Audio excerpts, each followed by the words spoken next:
Sa Toyota Vios, minsan yan lumalagapak. Tapos akala mo, pag lumagapak yan, akala mo sira ng makina mo. Tak tak tak tak tak tak tak tak tak, gumagano yan. Tapos kapag binibirit mo, ratatatatatatak, gumagano yan. O, nung lalagapakan. Okay. Ano po yung mga nagiging cause nun?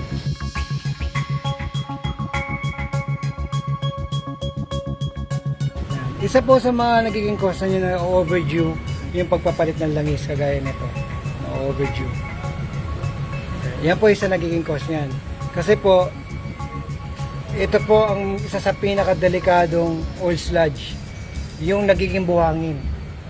Kasi babara po yan doon sa mga BVTI, solenoid, doon po sa strainer, magbabara po yan. Okay.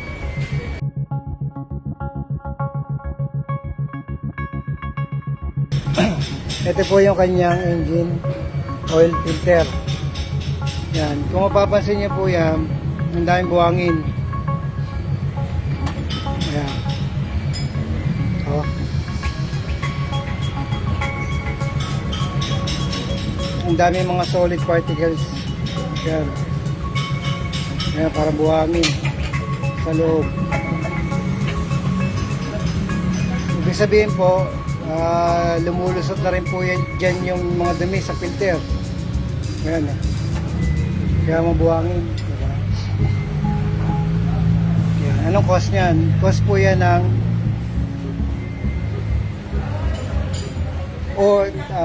overdue or overuse na engine oil. Yan. Ganyan po yan. Kaya nagiging ganito.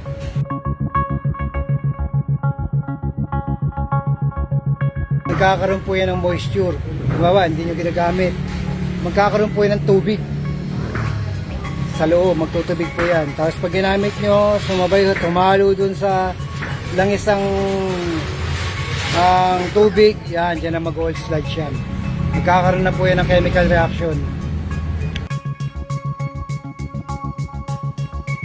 Pag lumagapak po yan, ang unang-unang troubleshoot po dyan, mag-change oil po muna. Okay? Mag-change oil po muna. After mga 2,000, 3,000 km run, i-change oil mo ulit. Yan. Ngayon, kapag hindi na wala yung lagapak, ito po ang inyong tatargetin. Ayan, ito. Meron po yung Allen bolt dito. Ayan.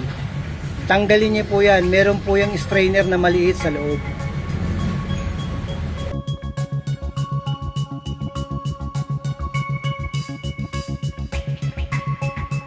Ngayon kapag yan na puno ng mga sludge, hindi na makadaloy yung langis nyo papunta sa makina. Kaya may tendency po yung lumagapak, maglagapakan. Ayan.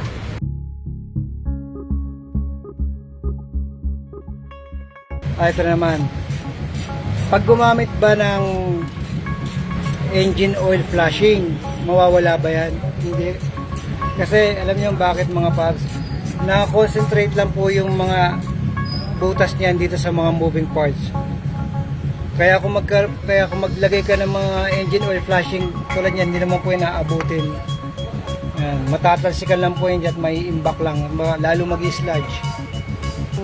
Oil flushing nyo ay pumunta dyan at na-imbak dyan, tapos nagsaling ka ng bagong langis, lalasunin niya ngayon yung bago mong langis kasi palalabnawin niya yun. Ito, sinasabi kong strainer. Yan. Ito, pag nagbara to mga paps, strainer ng langis to sa mga Vios.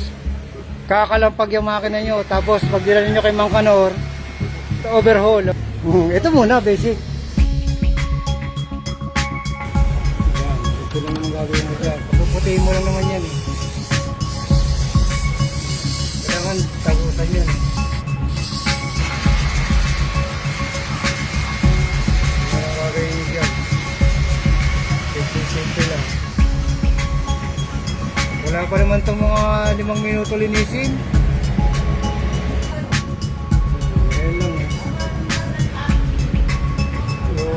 go ahead.